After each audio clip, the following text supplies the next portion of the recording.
Namo Buddhaya. Selamat datang di channel Penyuluhan. Pada kesempatan ini, kita akan membahas pasal ujaran kebencian yang terdapat pada Undang-Undang Nomor 11 Tahun 2008 tentang Informasi dan Transaksi Elektronik atau yang disingkat dengan Undang-Undang ITE. Beberapa minggu ini, kita dihebohkan dengan berita yang ditetapkannya seorang mantan menteri sebagai tersangka dalam kasus ujaran kebencian.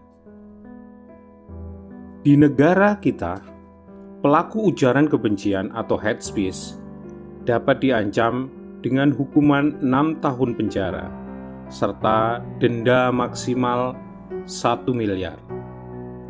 Sebagai warga negara dan sebagai umat Buddha, kita tidak perlu takut dengan Undang-Undang ITE tentang pasal ujaran kebencian.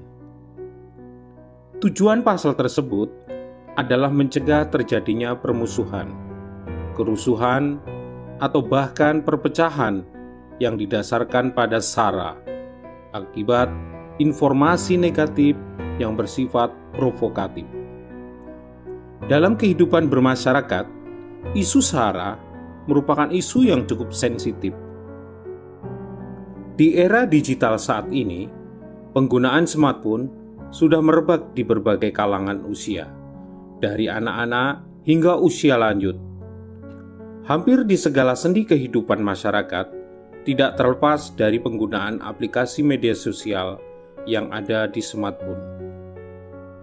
Kata-kata yang biasa kita ucapkan dalam keseharian sekarang sudah dapat terwakilkan dengan jari-jari kita melalui beberapa aplikasi media sosial. Hal ini memberikan peluang terjadinya ujaran kebencian melalui tulisan, gambar, dan video pada media sosial. Data menyebutkan hampir 1000-an lebih ada akun-akun di media sosial yang menyebarkan ujaran kebencian. Apa itu yang dimaksud dengan ujaran kebencian? Ujaran kebencian sesuai pasal 28 ayat 2 Undang-Undang ITE adalah setiap orang dengan sengaja dan tanpa hak menyebarkan informasi yang ditujukan untuk menimbulkan rasa kebencian atau permusuhan individu dan atau kelompok masyarakat tertentu berdasarkan atas suku, agama, ras, dan antar golongan. Lalu, bagaimana ujaran kebencian dalam agama Buddha? Ujaran kebencian dapat dilakukan melalui 3 cara, yaitu melalui pikiran, ucapan, dan perbuatan badan jasmani.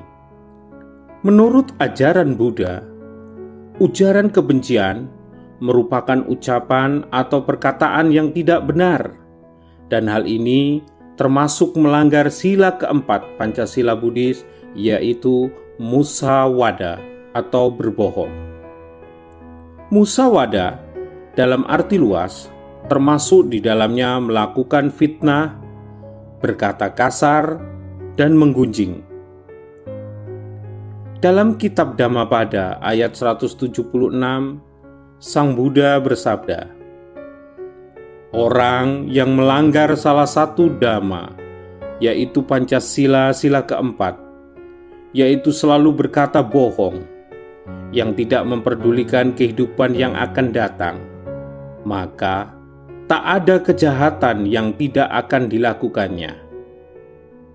Nah, jadi jelaslah bahwa melakukan ujaran kebencian adalah bagian pelanggaran etika kemoralan atau sila dan dapat mengakibatkan karma buruk. Nah, sekarang kita akan membahas kiat-kiat Buddhis agar tidak terjerat Undang-Undang ITE, dalam hal ini pasal ujaran kebencian. Apa sajakah itu? Mari kita simak. Agar terhindar dari ucapan yang tidak benar, salah satunya ujaran kebencian, maka kita harus berkata atau berucap yang benar. Apa itu ucapan benar?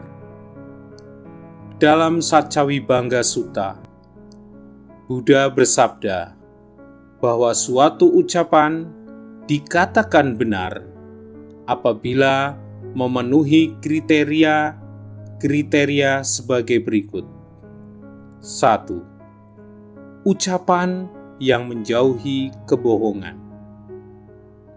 2. Menghindari fitnah atau kata-kata untuk memecah belah yang didasari dengan kebencian. 3. Tidak mengandung kata-kata kasar. Dan yang keempat, tidak melakukan obrolan kosong yang tidak bermanfaat. Jadi, jika kita sudah menjalankan kemoralan dasar atau sila, maka kita sudah menjaga pikiran, ucapan, dan perbuatan kita. Selanjutnya, kita akan terbebas dari ujaran kebencian. Dalam konteks modern, ucapan tidak sekedar berucap, namun dapat diperluas ke komunikasi yang benar, termasuk melalui tulisan. Menulis komentar, tulisan, artikel, ataupun buku yang berisi hal-hal yang memecah belah, penuh ketidakkebenaran, dan menghasut, termasuk melakukan ucapan salah yang bertolak belakang dengan ucapan benar. Isyarat-isyarat yang bisa menimbulkan salah persepsi yang dengan sengaja dilakukan, dalam hal ini termasuk ucapan tidak benar. Jadi, jaga jari-jari kita ketika menggunakan media sosial. Karena jari-jari kita adalah perwakilan dari lisan dan pikiran kita. Sekian, terima kasih. Semoga bermanfaat. Semoga semua makhluk hidup berbahagia. Namo Buddhaya.